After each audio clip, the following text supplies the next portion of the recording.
Amém. Vamos abrir as nossas Bíblias no Evangelho segundo Mateus, capítulo 19, a partir do verso de número 16. Eu vou fazer a leitura usando a versão King James. Diz o texto: Eis que alguém chegou perto de Jesus e consultou: Mestre, que poderei fazer de bom para ganhar a vida eterna?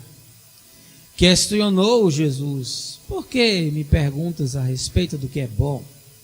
Há somente um que é bom. Se queres entrar na vida eterna, obedeça aos mandamentos. Ao que ele perguntou: Quais? E Jesus lhe respondeu: Não matarás, não adulterarás, não furtarás, não darás falso testemunho. Honra a teu pai e a tua mãe, e amarás o teu próximo como a ti mesmo. Replicou-lhe o jovem: A tudo isso tenho obedecido. O que ainda me falta? Jesus disse a ele: Se queres ser perfeito, vai, vende os teus bens, dá o dinheiro aos pobres, e terás um tesouro no céu. Depois vem e segue-me. Ao ouvir essa palavra, o jovem afastou-se pesaroso, pois era dono de muitas riquezas. Então Jesus disse aos seus discípulos: Com toda certeza vos afirmo que dificilmente um rico entrará no reino dos céus. E lhes digo mais: é mais fácil passar um camelo pelo fundo de uma agulha do que um rico entrar no reino dos céus. Ouvindo isso, os discípulos ficaram atônitos e exclamaram: Sendo assim, quem pode ser salvo? Mas Jesus, fixando o olhar neles, revelou-lhes: Isso é impossível aos seres humanos, mas para Deus todas as coisas são possíveis. Essa é a palavra do nosso Senhor, irmãos. Num texto que certamente você já conhece, a parábola do jovem rico, mas aqui eu quero lhe desafiar a transformar aquilo que é revelado na história para algo que encarne e se faça verdade no coração. Tristeza não tem fim, felicidade, sim. Essa é uma frase lapidar da música A Felicidade, do nosso saudoso e inigualável Tom Jobim. Mas quem é que quer ser feliz? Aliás, o que é mesmo felicidade? Para Freud, a felicidade tal qual nós a concebemos na sociedade contemporânea é algo impossível de ser alcançado. Em Mal-Estar da Civilização, ele trata desse tema, desse tipo de felicidade que é a busca do prazer, da satisfação, que tenta a todo custo se afastar da dor, do sofrimento, da frustração. Muito provavelmente, eu vou usar aqui, afirmar, o seu conceito de felicidade tem uma enorme influência grega. Está ligado à filosofia epicurista e talvez você nem saiba disso. Nesse tratado que eu citei de Freud, ele chega à conclusão de que o homem que vive em sociedade não pode ser feliz, porque ele tem de lidar com o princípio da realidade. E por isso ele adia a satisfação e acaba tolerando o desprazer. Deixa eu lhe dizer uma coisa chocante essa manhã. Você não foi criado para ser feliz. Você foi criado para ser perfeito. E perfeição, conforme as Escrituras, é algo muito diferente dos nossos conceitos ligados à tecnologia ou, por exemplo, à indústria. Jesus afirmou em Mateus 5, versos 48, sede teleios, é a palavra grega, sede perfeitos, como perfeito é o vosso Pai que está nos céus. Ele não disse para a gente ser feliz. Ele disse para a gente ser perfeito. Agora, para ser perfeito, você precisa experimentar dimensões da vida que nada tem a ver com aquilo que você imagina que é felicidade. E para você experimentar essas dimensões, você precisa sentar de peito aberto no banquete da vida, e você precisa se alimentar com alegria, com gratidão de tudo aquilo que a vida lhe servir, saboreando cada iguaria como algo único e incomparável. Mas sobretudo, para você ser perfeito e não feliz, você tem de olhar para Jesus. Jesus vai lhe revelar duas coisas que são imprescindíveis na existência. A primeira é quem Deus é. E a segunda é quem você deveria ser. E deixa eu lhe dizer uma outra coisa absurda. Para você se tornar aquilo que você deveria ser, você vai ter que aprender a perder. E eu sei que isso é muito complicado, porque você está sendo treinado para ganhar.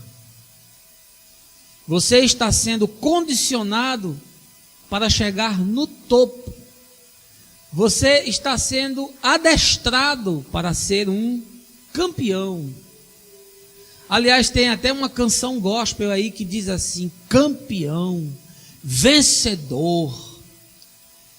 E aí, quando a gente diz que para que você seja perfeito, você tem que perder, isso muito provavelmente gera um choque cultural violento aí na sua cabeça. E eu vou lhe explicar por quê. Porque a religião deturpou a afirmação de Jesus, que explicita que se nós não perdermos a nossa vida, jamais nós poderemos ganhar.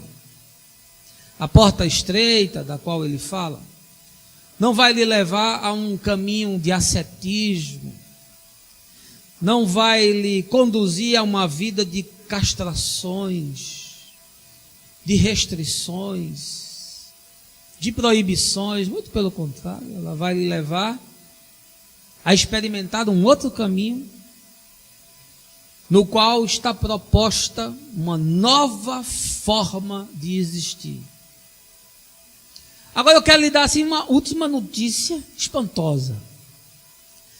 Talvez você até hoje ainda não tenha experimentado a vida como ela deveria ser.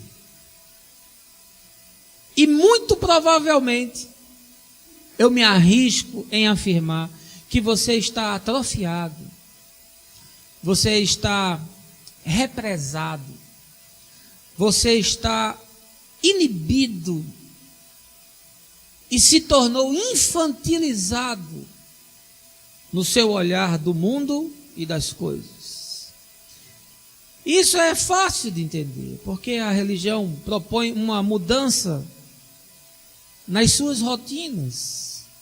Ela muda você por fora, ela dá um verniz de epiderme, ela condiciona você. Mas o Evangelho propõe uma revolução na vida. Na verdade, ele propõe uma reinvenção do indivíduo. Eu gosto muito da frase de Cecília Meirelles, que eu aprendi com a minha mulher. Tinha lá numa tese de doutorado, que diz assim: a vida só é possível se reinventada. E eu quero lhe dizer essa manhã, você precisa ser reinventado. Só é possível ser perfeito se você for reinventado. Aí sim você será capaz de experimentar dimensões da existência que você jamais experimentou. E de fazer com que potencialidades que estão adormecidas possam se materializar no chão dos seus dias, de tal forma que existir ganhe um novo propósito e um novo significado. Essa manhã, a partir desse texto de Mateus, capítulo 19, eu quero lhe demonstrar que talvez você ou esteja preso aos condicionamentos da religião, ou às ideologias dos filósofos gregos, ou à tirania ideológica do capitalismo, que vende para você a falsa ideia de que você precisa ter coisas, ao invés de se tornar alguém. Mas eu não quero fazer isso sem convidar você a um momento de oração. Baixe aí a sua cabeça e feche os seus olhos. Pai, nessa sociedade em que é melhor ter do que ser,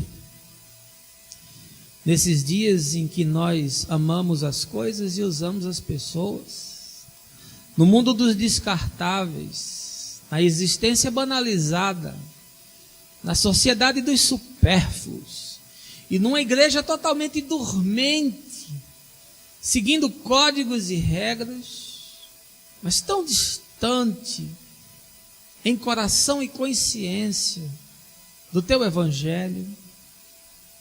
Um tempo tão difícil, Pai, nós ousamos anunciar a palavra da salvação e trazemos luz à consciência de todo o homem, na certeza que temos de que, iluminados os olhos do coração, eles poderão ver a face de Cristo e assim entender quais são os reais significados e propósitos que existem na vida. Abre hoje o nosso entendimento, Senhor, e alarga as nossas percepções, para que saiamos daqui com desafios novos e com, Senhor, a esperança de que amanhã ainda será muito melhor. É o que eu te peço, no nome de Jesus. Amém. Deixa eu lhe convidar para vir para a Judéia. Nesse texto de Mateus, Jesus havia deixado a Galileia e estava iniciando a sua jornada na direção de Jerusalém para a celebração da Páscoa, com a consciência muito clara e com um propósito muito firme de que ele entraria na cidade que mata os profetas e certamente não sairia mais dela. Esse texto que nós lemos revela mais um dos muitos encontros que Jesus teve, porque Jesus era um homem de encontros. Jesus era um homem do caminho, Jesus era um homem das casas, das ruas. Definitivamente não era um homem do templo, nem da sinagoga, nem do sinédrio, mas era um homem dado e acessível às pessoas. Pois bem, esse encontro que Jesus tem é um encontro inusitado, não estava programado. É aquele encontro que acontece na pura coincidência. Mas de fato, esse homem que se encontra com Jesus nesse texto precisava desesperadamente desse momento. E quem é ele? Lucas nos informa que é um jovem rico.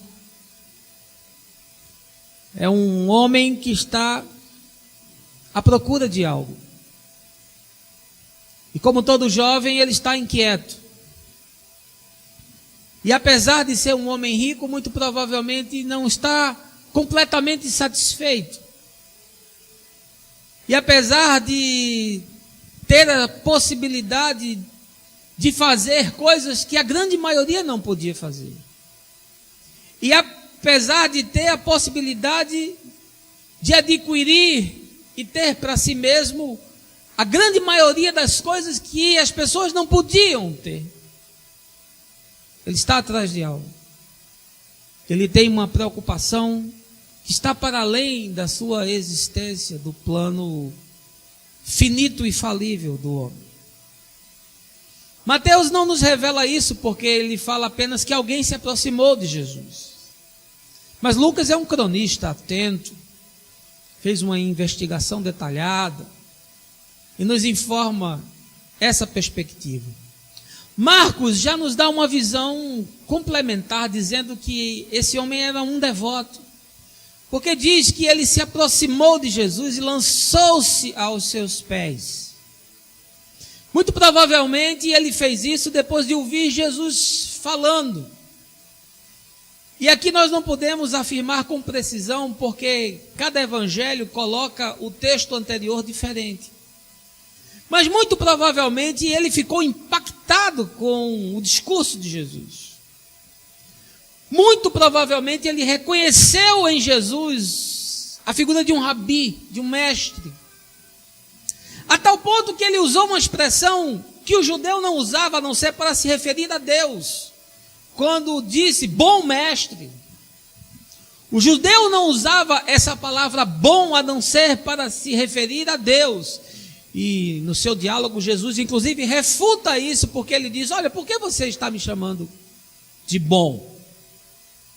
Portanto, esse é um homem que se atira aos pés do Senhor com avidez, com desejo de encontrar alguma coisa.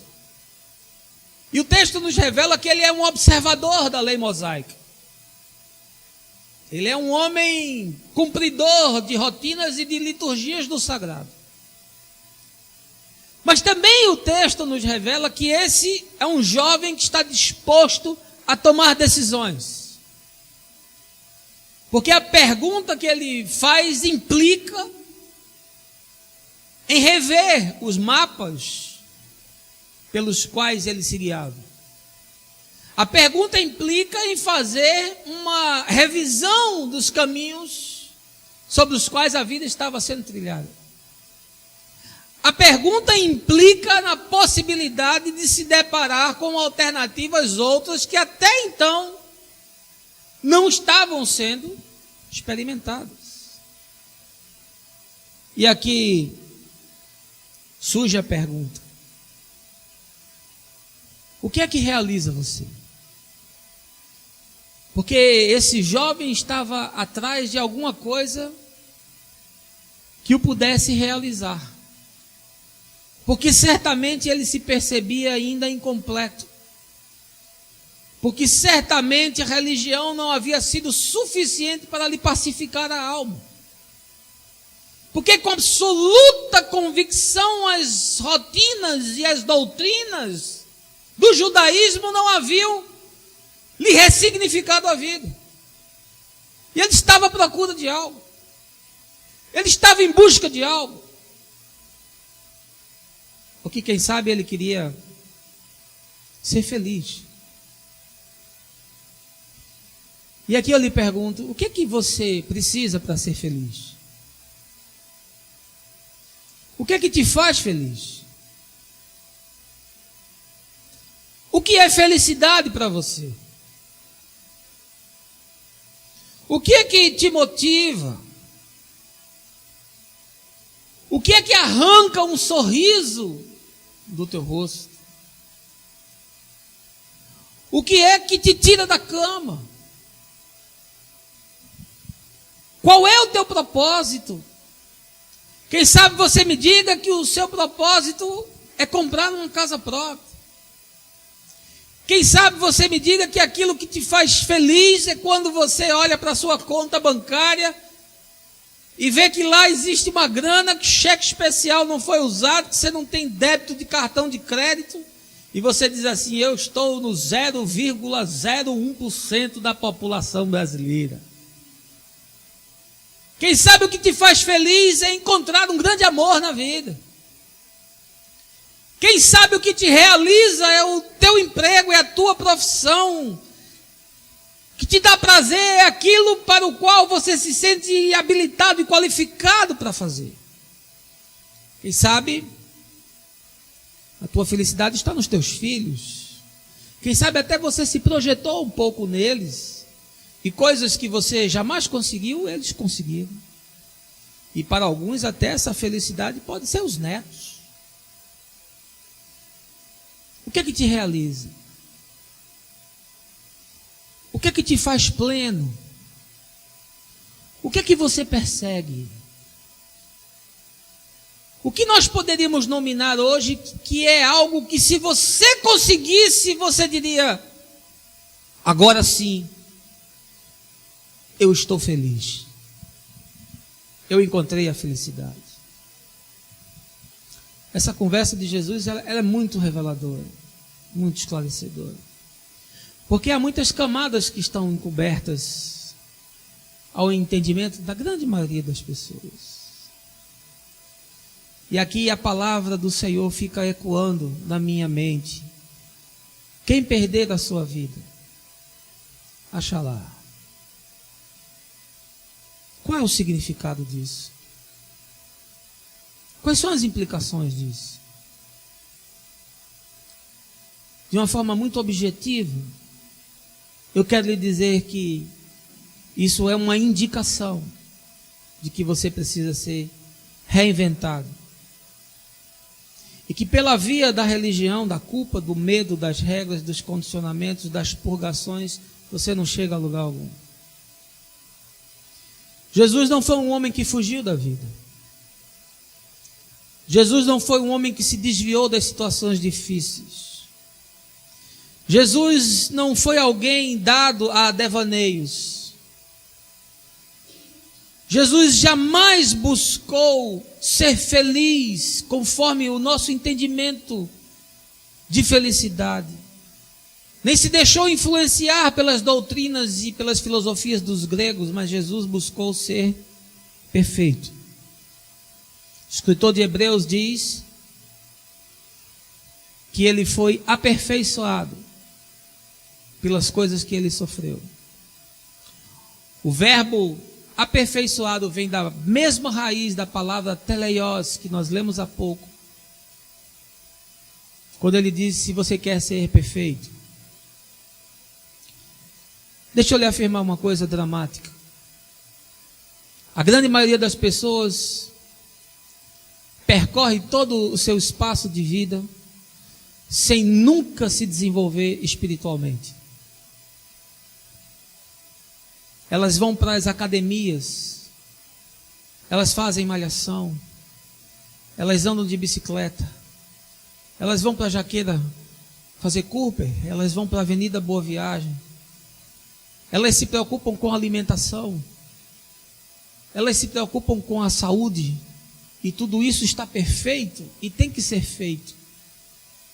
Mas uma pena que isso fica apenas na dimensão do corpo. Uma pena que isso desenvolve, quando muito, a estrutura física, muscular, cardiovascular, da pele, dos ossos. Mas isso não chega na alma, e muito menos penetra no espírito. E sabe por que as pessoas não se desenvolvem espiritualmente? Porque aquilo que elas imaginam ser felicidade não tem nada a ver com aquilo que Jesus propõe para que nós possamos nos desenvolver. Jesus veio nos mostrar como nós deveríamos ser. Se você quer saber o que Deus deseja de você, basta olhar para Jesus. Se você buscar ser como foi o nosso Senhor, então você está no caminho certo. É essa a felicidade da perspectiva do Evangelho. Agora, ser perfeito é um processo que não se completa aqui na nossa existência, mas que você caminha para ele. E na verdade, quando você atingir o Gênesis, então você terá alcançado a perfeição. E talvez você me diga: mas pastor, o Gênesis não foi o começo? Sim, de certa forma, mas o verdadeiro começo está no final. Porque você só vai se tornar quem você de fato deveria ser em toda a sua potencialidade e com toda a amplitude quando você morrer. Quando você receber um novo corpo e quando a sua consciência se expandir até o ponto máximo possível, e usando aqui uma expressão de Paulo, quando você conhecer conforme você é conhecido e não mais olhar por espelho, aí sim você terá se tornado perfeito. Até lá você está no processo. Mas tragicamente, a grande maioria das pessoas ainda não saiu de dentro da fábrica. Continua parado na existência, estacionado. Jamais experimentou as camadas e as dinâmicas da vida que estão propostas, as quais poderiam lhe desenvolver e lhe tornar um ser humano melhor, e lhe fazer experimentar sentimentos e sensações que só são possíveis se determinadas circunstâncias se estabelecerem na sua vida, e você as usufruir com toda a avidez do seu ser. Por isso Freud diz, e com toda certeza ele está certo, é impossível ser feliz da perspectiva daquilo que o homem entende por felicidade. Porque o princípio do prazer esbarra no princípio da realidade. O princípio do prazer lhe leva a buscar todas as pulsões que realizam o ser biológico. E o princípio da realidade lhe expõe a dramática situação do ser social. Você quer ser feliz? Ou você quer ser perfeito? Essa manhã eu quero tirar desse texto de Mateus 4 lições, para você rever aí, para você avaliar aí a sua vida. E não se assuste se você chegar à conclusão de que você ainda não aprendeu a viver e de que você na verdade está evitando a todo custo se deparar com as situações que poderiam promover crescimento na sua vida, e assim sendo, lhe fazer experimentar de fato a verdadeira felicidade. Primeira coisa que eu quero lhe dizer, tudo está no texto, a mensagem é expositiva. Se você quiser, volte a Mateus capítulo 19. É que a religião propõe a perfeição pela via da meritocracia e o evangelho pela via da fé. Veja aí o verso de número 16. Eis que alguém chegou perto de Jesus e consultou o mestre: que poderei fazer de bom para ganhar a vida eterna? Pergunta do jovem judeu, condicionado pelas leis mosaicas, condicionado, quem sabe, pela tradição dos fariseus, sendo uma marionete da religião de Israel, vivendo aqueles preceitos caducos e engessados que nada podiam promover a não ser doença na alma. É dessa perspectiva que ele vive, é dessa perspectiva que ele olha, e é dessa perspectiva que ele se aproxima de Jesus. Segundo Marcos, se lança aos seus pés e diz: o que é que eu posso fazer para alcançar a felicidade, para ter a minha existência coroada, para me realizar plenamente? Porque olha, tudo que é possível se fazer e se obter, que produza sensações, ilusões, eu já fiz, porque eu tenho, eu posso. Mas ainda assim há uma angústia profunda, há uma inquietação tal que me leva a me aproximar e lhe procurar e me jogar aos seus pés. e lhe perguntar: mestre, o que é que eu posso fazer de bom para ganhar a vida eterna? Olha, deixa eu lhe dizer uma coisa. A religião não melhora ninguém. Aliás, assusta que pessoas boas, quando se tornam religiosas, ficam ruins. Mas o Evangelho pega pessoas que são ruins e as transforma em pessoas boas. A lei não melhora ninguém, não aperfeiçoa ninguém. Apesar de Paulo escrever na sua carta aos Romanos que a lei é boa. Mas eu não consegui entender a lei. E eu não consegui viver a lei. Porque a religião propõe uma existência baseada na meritocracia. Ou seja, o que é que eu posso fazer de bom que me traga alguma consequência no futuro? O que é que eu posso fazer que me dá o prêmio que eu desejo?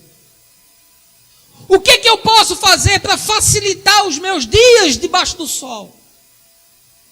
O que é que eu posso fazer para alcançar essa felicidade que eu tanto desejo? Me diz aí, Rabi, mestre, me fala, me ensina, me direciona, me dá 5 passos que eu possa executar, me diz um curso que eu possa fazer, me diz que tipo de escolhas são necessárias para que eu alcance isso. Me fala se é algo que eu tenho que comprar, porque eu tenho dinheiro, eu posso. Me diz se é uma viagem que eu tenho que fazer. Me diz se é um emprego que eu tenho que trocar. Me diz se é uma outra pessoa que eu tenho que amar.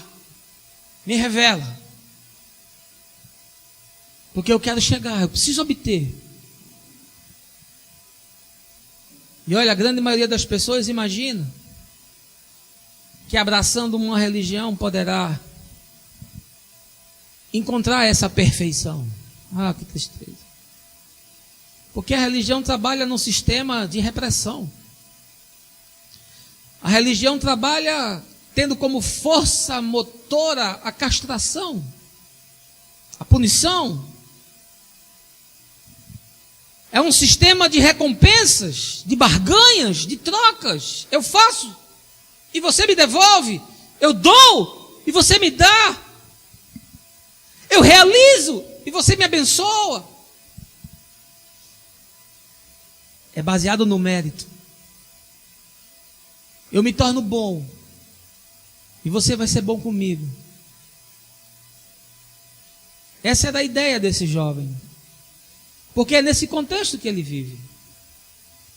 Porque foram esses condicionamentos que lhe foram impostos. Porque assim lhe foi ensinado. E portanto assim ele acreditava. Agora deixa eu lhe dizer um negócio.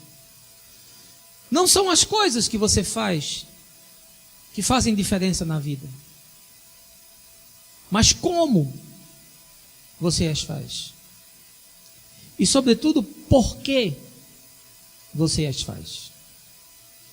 Paulo foi tão claro em 1 Coríntios 13, disse: ainda que você dê o seu corpo para ser queimado, ainda que você distribua todos os seus bens com os pobres, ainda que você se envolva com todos os ministérios que cuidam de ações humanitárias e de solidariedade, ainda que você se torne o mais bem-sucedido empreendedor social, cuidando e ajudando os necessitados, mas se você faz isso sem ter uma consciência ajustada, com uma motivação correta,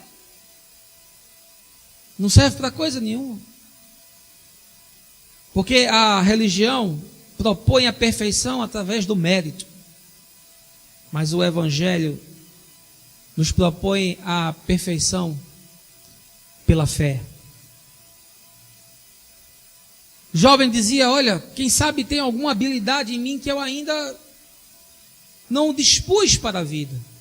Quem sabe eu tenho potencialidades que estão adormecidas que eu posso agora utilizá-las e então atingir esse nirvana espiritual. Eu quero ser feliz. Me diz que é que eu faço? Me diz como, por onde é o caminho? Isso não tem nada a ver com esse tipo de potencialidade e de habilidade. Porque não há mais nada que precise ser feito. Deixa eu lhe dar uma boa notícia essa manhã. Está consumado. Quer você queira ou não. Quer você creia ou não. A única forma de tornar um homem perfeito, na perspectiva de Deus, já está consumado. Foi feito na cruz, no derramamento do sangue, que purificou você de todos os seus pecados, dos que foram cometidos no passado, dos que estão sendo cometidos no dia de hoje, e daqueles que ainda serão cometidos até o último dia.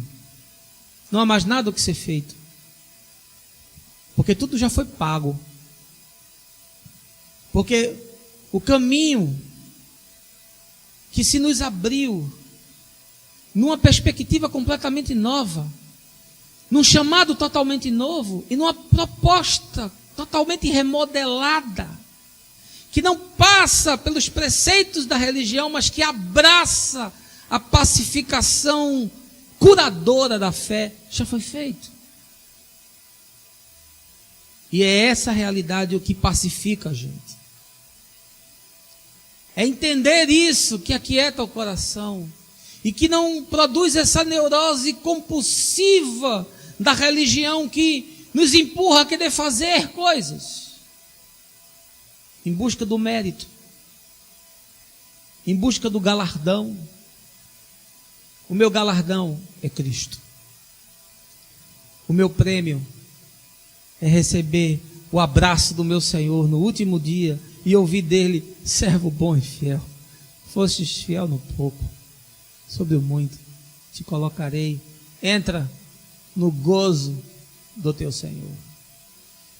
A minha coroa é Jesus, a minha esperança é Jesus, a minha alegria é Jesus, o meu tesouro é Jesus.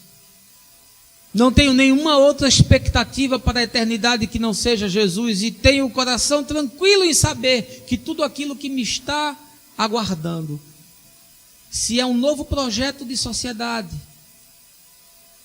uma nova existência com dimensões e realizações que ao homem não é capaz de pensar com a sua mente finita, a tal ponto que Paulo disse: eu fui lá, olhei e não consigo expressar com palavras. Mas eu estou tranquilo, porque eu sei que a minha glória é Jesus. Jesus em nós, a esperança da glória. Toda angústia se desfaz, toda inquietação termina, toda compulsão histérica da religião é exterminada. E tudo que eu passo a fazer agora com as motivações corretas e da forma correta. Porque Deus não tem nenhuma expectativa de que eu possa atingir alguma coisa que ainda não tenha sido atingida em Cristo.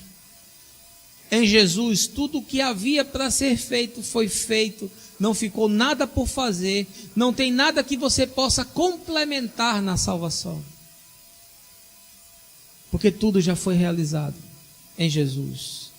A segunda coisa que o texto nos ensina é que a religião propõe uma agenda litúrgica e o evangelho uma reconfiguração da consciência. Veja aí o verso de número 20.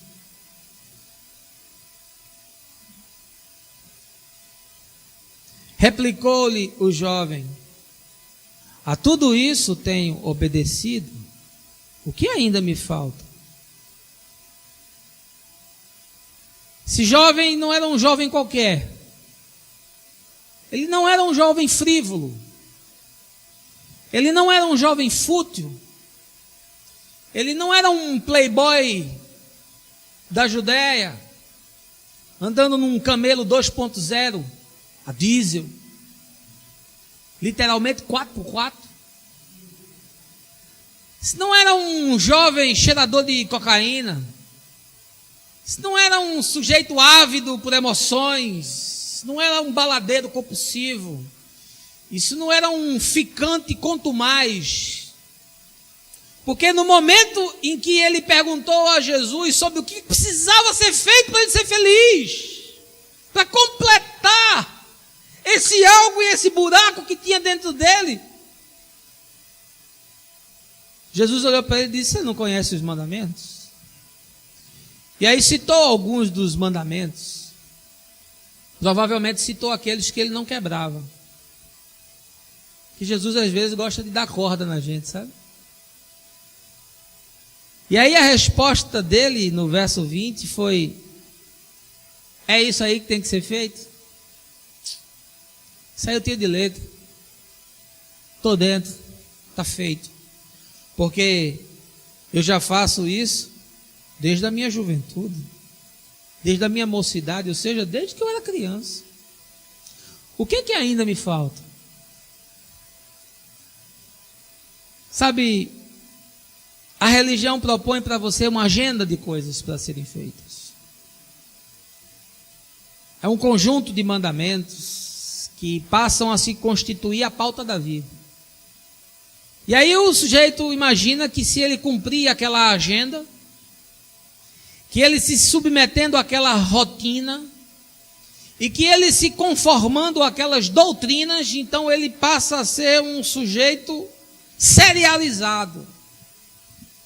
Ele é um subproduto da igreja fábrica, que massifica e burrifica as pessoas. Esse seguia todos os condicionamentos. Ele era um operário da religião. Participava de todos os movimentos, ele trabalhava em todos os encontros. Ele ia para todas as vigílias. Ele não perdia reunião de oração, culto de doutrina, pequeno grupo. No domingo a igreja tinha 3 cultos, ele ia aos 3. Era um sujeito insaciável. Era o famoso papaculto. Isso tudo eu tenho feito. Essa cartilha aí eu já rezo faz tempo. O que mais precisa? Eu já ouvi gente me dizendo assim: pastor, eu já tentei de todas as formas, mas eu não consigo. Porque ele ainda está querendo cumprir uma programação. E aí você chega na igreja X, Y, Z e abre o menu. Aí você vê lá o menu. Tem igreja que tem um menu grande, tem igreja que tem menu pequeno. E alguém me perguntou aqui qual era o nosso grande programa. Eu digo: é discipulado. Se o que mais? Não tem outro não, só tem esse mesmo. Só tem esse programa, só tem esse. Não tem nenhuma hora não tem nenhum. Tudo gira em torno disso. Tudo que a gente faz é motivado por isso. O quê? Para você ter mais? Jesus disse: vamos, façam. Discípulos, ensinem, batizem, preguem o evangelho, fazendo discípulos. Não tem nenhuma outra coisa que a gente queira fazer. Olha, pastor, eu tento de todas as formas, mas eu não consigo. Eu sei, você não vai conseguir. Porque você está condicionado a uma rotina, a um programa, a uma agenda, a um calendário. Você se tornou o workaholic da fé. Você está viciado em religião, você não vai conseguir. Porque a proposta não é que você se torne um cumpridor de liturgia, mas a proposta é que você tenha a sua consciência reconfigurada. Olha, eu já tenho feito isso tudo. Não tem mais nenhuma outra coisa que eu tenho que fazer, não. Põe mais aí alguma coisa na minha agenda. Inventa mais uma reunião para eu participar. Bota mais um ministério para eu me envolver. Diz mais uma regrinha aí para eu me adaptar, porque eu já não fumo, eu já não danço, eu já não transo, eu já não bebo, eu já não faço nada. Bota mais uma. Afinal de contas, nós estamos falando de um jovem. Põe mais uma regra aí. Quem sabe não usar o WhatsApp.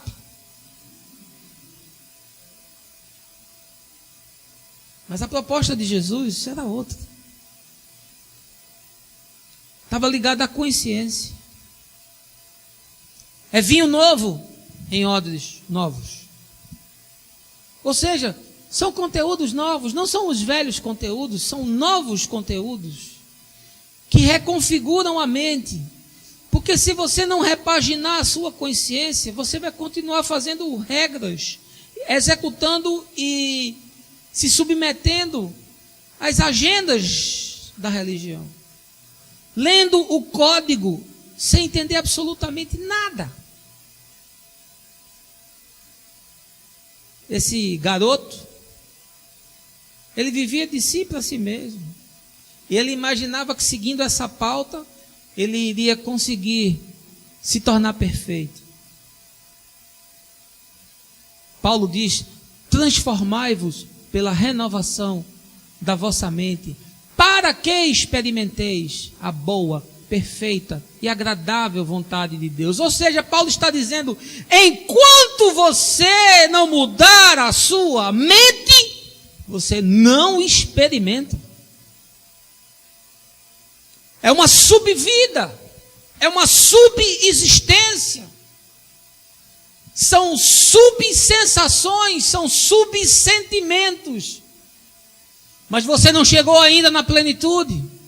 Você não começou a experimentar ainda a ressignificação que há na fé. Você talvez esteja existindo, mas talvez não tenha vivido ainda. Porque a mente não foi alterada. Porque a mente não foi transformada. E sem a mente transformada, não tem como experimentar a boa, perfeita e agradável vontade de Deus. Ou seja, ele está dizendo: olha, só é possível tirar da vida tudo que a vida pode dar, preenchendo você de todas as formas e lhe alçando a um patamar muito mais alto e lhe convidando a experimentar dinâmicas que vão desenvolver você por completo, se a sua mente for transformada. Não adianta você seguir os códigos, porque aqui estava alguém que seguia todos os códigos. E ele ainda se abriu e disse: se tiver mais algum que eu não estou seguindo, me diga, porque eu vou seguir. Mas não eram condicionamentos que ele precisava. Era de uma revolução na mente.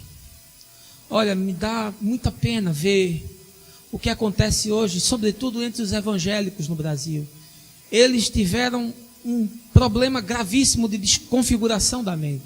Foi uma lavagem cerebral. E as pessoas não conseguem entender as coisas mais básicas da fé. E são manipulados por todo o vento de doutrina e são levados a praticar bizarrices em nome de Deus. Porque a mente está doente. E se a mente não é transformada, tudo que você olha é morte. E tudo que você faz é morte. Porque ainda está preso à religião. Que tristeza. Mas o Evangelho nos propõe uma nova matriz de valores. O Evangelho nos propõe uma ressignificação da nossa cognição, de tal forma que a gente vai passar a olhar as coisas e ver o mundo de uma outra forma. Porque se os teus olhos forem bons, todo o teu corpo será luz. Mas se forem trevas, que grandes trevas serão. Em terceiro lugar, eu quero lhe dizer que a religião propõe uma acomodação social e o Evangelho uma reinvenção existencial. Veja aí verso 21. Jesus disse a ele: se queres ser perfeito, vai, vende os teus bens e dá o dinheiro aos pobres, e terás um tesouro no céu. Depois vem e segue-me. Enquanto Jesus está conversando com aquele rapaz, ele passa um scanner na alma dele. Ele entra no mais íntimo e mais profundo do coração. Ele destranca os ferrolhos de bronze. Ele invade com a luz da graça e da misericórdia de Deus naquilo que estava mais escondido na masmorra da sua alma. Ele conhece os pensamentos. E aí ele disse para o jovem: olha, faz o seguinte, só tem uma coisa que está faltando. Na verdade faltavam muitas coisas, mas aquela era a coisa central.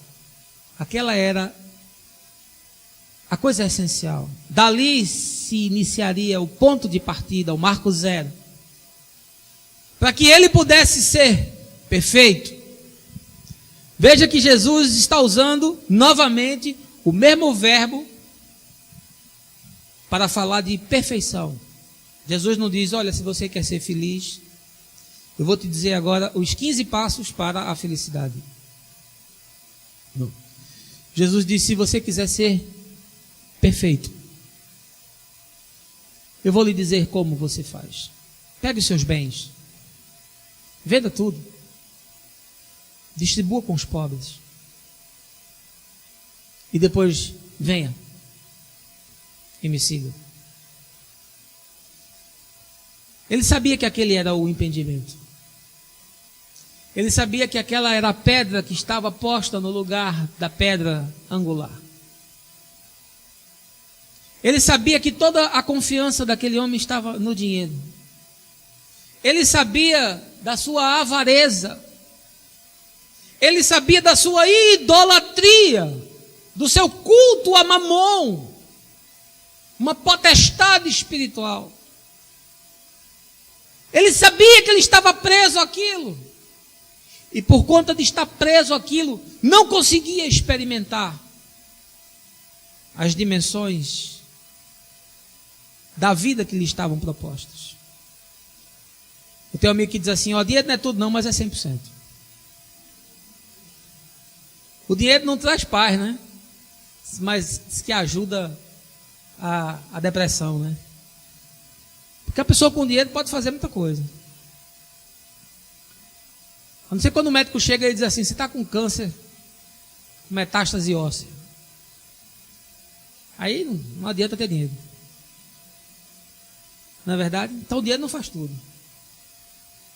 O dinheiro, por exemplo, não resolve quando o telefone toca de noite e a polícia diz assim: ó, seu filho está morto aqui na calçada, o carro capotou, estavam saindo de uma festa, estava todo mundo doidão e está tudo morto aqui. O dinheiro não resolve. Tem situações da vida que o dinheiro não resolve.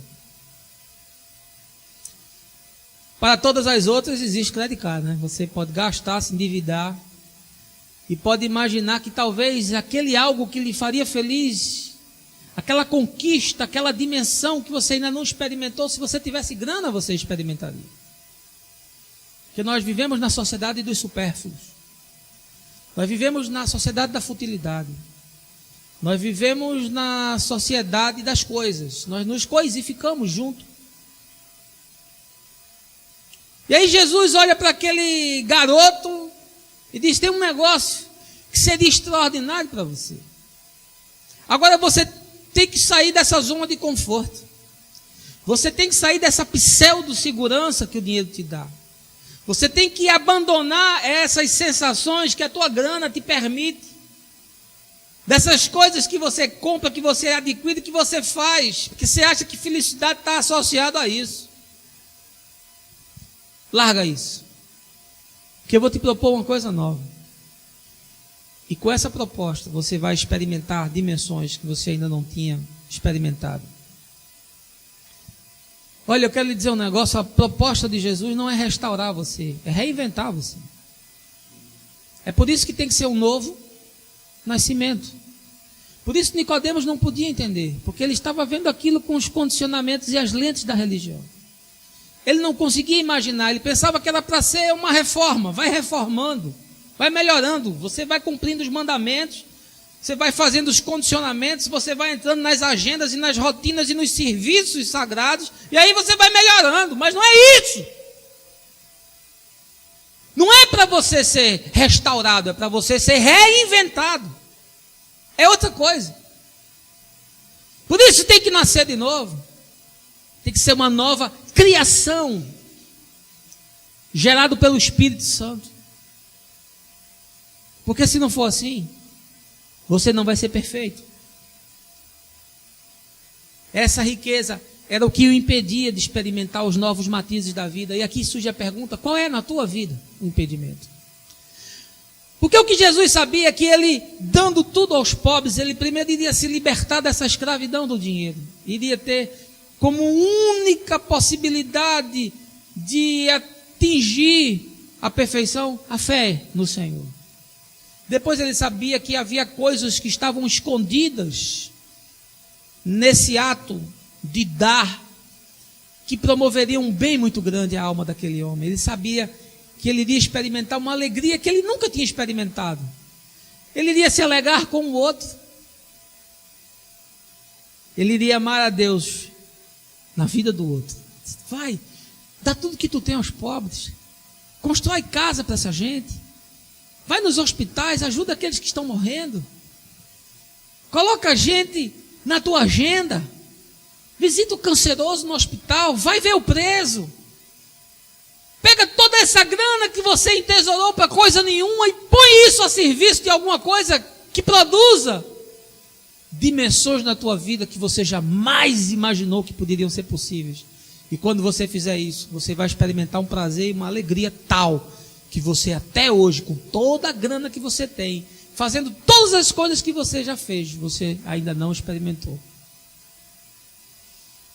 Existem camadas na sua vida que jamais foram despertadas. Existem dimensões na sua vida que jamais foram desenvolvidas. Existem potencialidades em você que jamais vieram para a superfície da sua consciência de tal forma a se materializar na vida.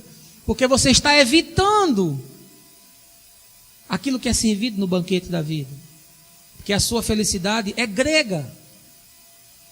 Porque o seu conceito de felicidade é esse conceito de evitar o desprazer, o desconforto, a dor, a frustração. Deixa eu lhe poupar tempo. Freud já disse que é impossível ser feliz dessa perspectiva. Não tem como. Mas Jesus, muito antes de Freud, já disse que para ganhar tem que perder. Quem perder a sua vida é que vai achá-la. E o perder de Jesus não é aquela ideia idiotada da igreja, que o sujeito deixa de ir no cinema, deixa de ir na praia, deixa de ir no campo de futebol, deixa de tomar uma cerveja, deixa de namorar uma pessoa. Essa ideia que a igreja desenvolveu de perder. Mas para Jesus, perder não é isso. Para Jesus, perder é você abandonar todo esforço próprio, meritório. Para Jesus, perder é você abrir mão de querer ser o canal de ligação entre Deus e os homens. Porque não foi possível ao homem se religar à fonte que é Deus. E por isso Deus encarnou como homem para nos reconciliar com o Pai. E aí quando você evita a dor, quando você evita o sofrimento, quando você evita as situações difíceis, quando você evita o outro, e você sai se tornando esse ser que se desvia de tudo aquilo que não lhe produz essa satisfação egóica, essa pulsão ainda tão infantilizada. Você trocou a fase anal, a fase oral da criança e agora você está tentando essa realização de coisas que lhe completem. Ah, por favor, saiba que nada vai completar você. E que todos esses matizes da vida, quando são misturados, é a única coisa que pode lhe levar à perfeição. Porque para você ser perfeito, você vai ter que aprender a sofrer. Porque o perfeito foi aperfeiçoado, conforme o escritor de Hebreus, pelas coisas que sofreu. O perfeito se tornou mais perfeito, porque não fugiu da vida. Porque abraçou tudo o que veio. Por favor, entenda isso hoje. A proposta não é que você seja acomodado do ponto de vista social, é que você seja reinventado do ponto de vista existencial. É uma nova proposta de existência. Não uma religião que lhe faz se adaptar com as conveniências e as situações. Aí você vai evitando aquilo que lhe dá dor, que lhe dá desconforto, aquilo que exige de você compromisso, aquilo que exige de você esforço, aquilo que diz para você levanta, aquilo que você diz para a sua carne não, aquilo que você diz para a sua mente não. E aí você vai passando incólume. Mas dimensões do Evangelho nunca se produziram e nunca se desenvolveram em você. Porque você não foi reinventado do ponto de vista existencial, você só foi acomodado do ponto de vista social. Não é isso. Era preciso romper e era preciso seguir Jesus. Ele disse, vai, faz isso vai produzir um bem enorme na sua alma. Você vai experimentar uma sensação de liberdade que você até então nunca você experimentou. Depois venha e caminhe comigo. Siga-me. E aí você vai ver como os seus dias serão totalmente diferentes debaixo da terra. Talvez aquilo que você está evitando hoje é aquilo que poderia promover em você uma grande revolução. Talvez aquilo do que você passou a vida toda correndo e evitando, que você passou a vida toda se esquivando, seja justamente o ingrediente que está faltando para desenvolver em você camadas espirituais, uma musculatura espiritual que está atrofiada, porque você está travado. Você precisa ser restartado, reiniciado, reconfigurado, reinventado, do ponto de vista da sua existência. Quando isso acontecer, você estará no caminho para se tornar perfeito, e não apenas feliz. E em último lugar, eu quero lhe dizer que a religião lhe amputa de experimentar as dinâmicas da vida que mudariam todo o seu eixo existencial. Veja aí versos 23. Então disse Jesus aos seus discípulos, com toda certeza vos afirmo, que dificilmente um rico entrará no reino de Deus. Quando Jesus disse, olha, faz isso, te liberta dessas correntes, distribui com os pobres, você vai experimentar uma alegria extraordinária. Você vai desenvolver a generosidade, que é algo que está atrofiado no teu coração. Você vai se tornar uma pessoa útil ao invés de ser uma pessoa fútil. Mas aí o texto diz que quando ele foi confrontado com essa palavra, ele saiu pesaroso, porque era um homem que tinha muitas posses. E Jesus se voltou aos discípulos e disse, olha, dificilmente um rico vai entrar no reino de Deus. E aí fazem disso doutrina. Não conseguem nem se aperceber do que é que Jesus está falando. Aí o cara que é rico fica perturbado quando lê esse texto. O que Jesus está falando está dentro desse contexto. E ele está dizendo que esse tipo de riqueza que escraviza, que adoece, esse tipo de dinheiro que produz uma potestade espiritual na vida, esse dinheiro que nunca se reverbera para o outro, esse dinheiro que compra tudo, mas que não compra paz, ele está dizendo que nessas circunstâncias, dificilmente, a pessoa poderá experimentar a salvação que torna o ser perfeito. Porque isso escraviza o indivíduo. É porque essa riqueza impermeabiliza você de se deparar com essas circunstâncias. E não tem como experimentar o reino. Jesus disse que ele está amputado para a vida. Porque isso não é capaz de produzir as dimensões que são necessárias e as experimentações que são necessárias para desenvolver o indivíduo.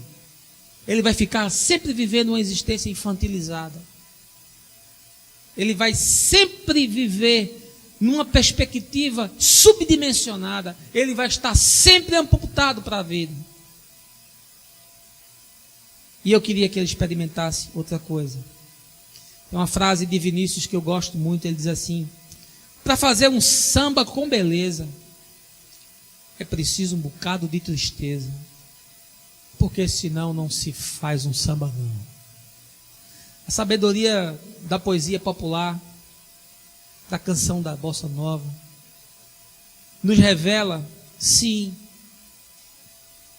que existem dimensões na vida que produzem coisas muito boas, que há situações trágicas que vão se revelar depois em poesia, que os poços podem produzir flores, que a dor acaba se tornando um bem. Por isso Paulo diz: eu me alegro quando estou fraco, e não evito nenhuma situação que produza angústia, nem sofrimento, nem dor, porque eu sei que todas essas coisas se somam como ingredientes indispensáveis para a produção de um ser humano melhor. Porque a tribulação produz experiência, e a experiência produz esperança. Sabe por que você não se tornou perfeito? Porque você quer ser feliz. E para ser feliz, você evita tudo aquilo que lhe traga desconforto e desprazer, sem saber que muitas dessas situações Deus se locupleta para desenvolver você, para trazer suas potencialidades que ainda estão reprimidas e adormecidas. Mas você nunca quis. Você sempre fugiu disso. Porque talvez você esteja buscando as doutrinas de Epicuro e não as doutrinas de Jesus. Porque a igreja se tornou nesse parque da fantasia. Porque os púlpitos se tornaram usinas de entretenimento. Porque a Bíblia se tornou num código de repressão. É por isso que talvez você não experimente. É por isso que você que está ouvindo aí talvez não experimente. Porque nós estamos vivendo essa farra da fé, nessa bizarrice que está sendo servida hoje,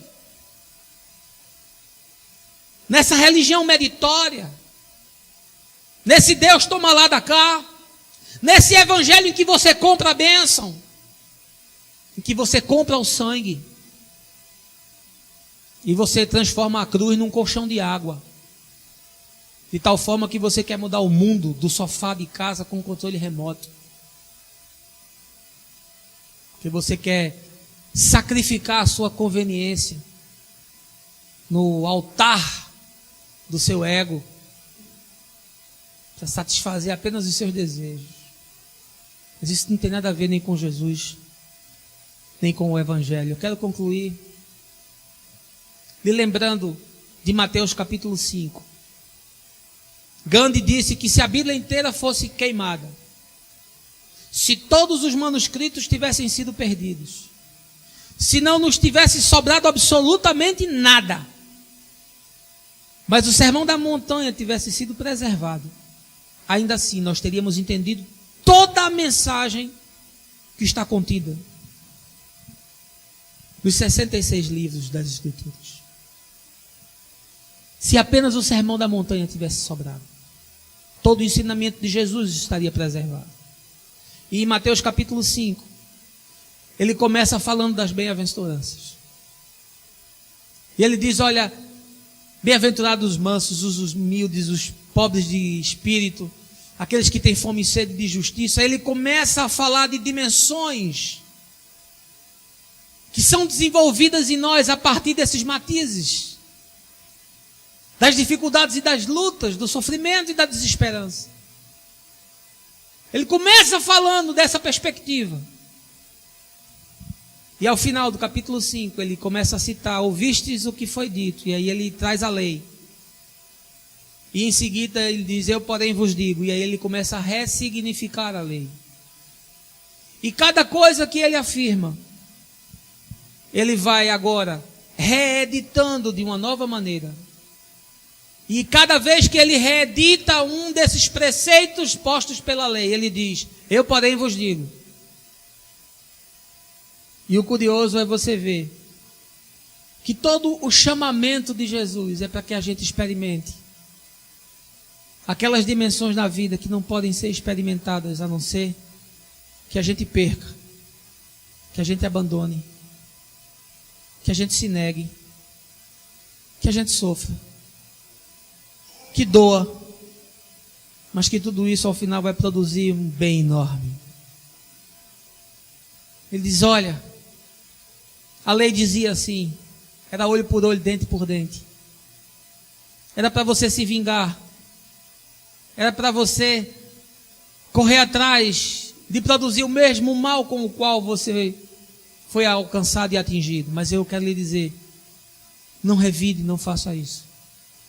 Porque se você fizer isso, há camadas na sua vida que vão ficar atrofiadas. E você não vai conseguir experimentar a perfeição. Ele começa a falar para amar os inimigos. Ele começa a dizer que nós devemos resistir ao perverso. Entregar a face para aquele que nos fere. Caminhar a segunda milha. Ele faz uma proposição de uma espiritualidade totalmente inovadora. Ele vai quebrando a dureza e a frieza da lei e nos propondo um evangelho que tem vida, que tem sangue, que tem calor humano. E ele vai nos dizendo: olha, vai ser isso. Isso aqui não é uma restauração, isso aqui é uma reinvenção. Eu estou cumprindo a lei para matar a lei, porque é a única lei que vai existir a partir de agora. É a lei do Espírito e da vida, que Paulo fala em Romanos capítulo 8, dizendo: agora pois, já nenhuma condenação há para os que estão em Cristo Jesus, porque a lei do Espírito e da vida te livrou da lei do pecado e da morte. E sabe como ele conclui Mateus capítulo 5? O último verso desse capítulo inteiro, em que Jesus está dizendo: olha, existem proposições na vida das quais você nunca deve fugir.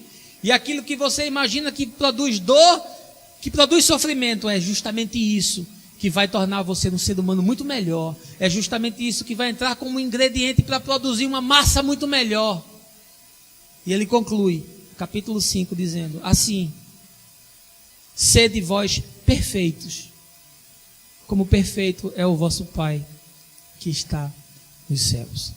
Esse verbo perfeito que ele está usando nesse texto, no original grego, é o mesmo verbo perfeito que Jesus utilizou quando perguntou ao jovem: se você quer ser perfeito, venda tudo o que você tem e distribua com os pobres.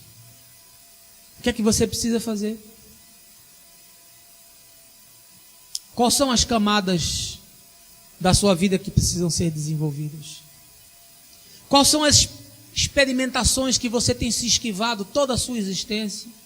E por isso você se tornou, quem sabe, esse cristão moribundo. Você se tornou discípulo de Epicuro e não de Jesus.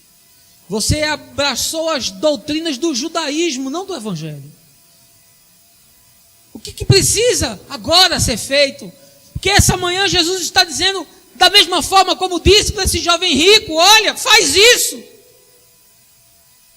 E depois vem e segue-me. Você precisa tomar decisões, porque a vida é feita de escolhas. E hoje é o dia sobremodo oportuno. Hoje é o dia da salvação. Não quero convidar você para ser feliz. Quero convidar você para ser perfeito. E que Deus lhe abençoe. No nome de Jesus. Amém.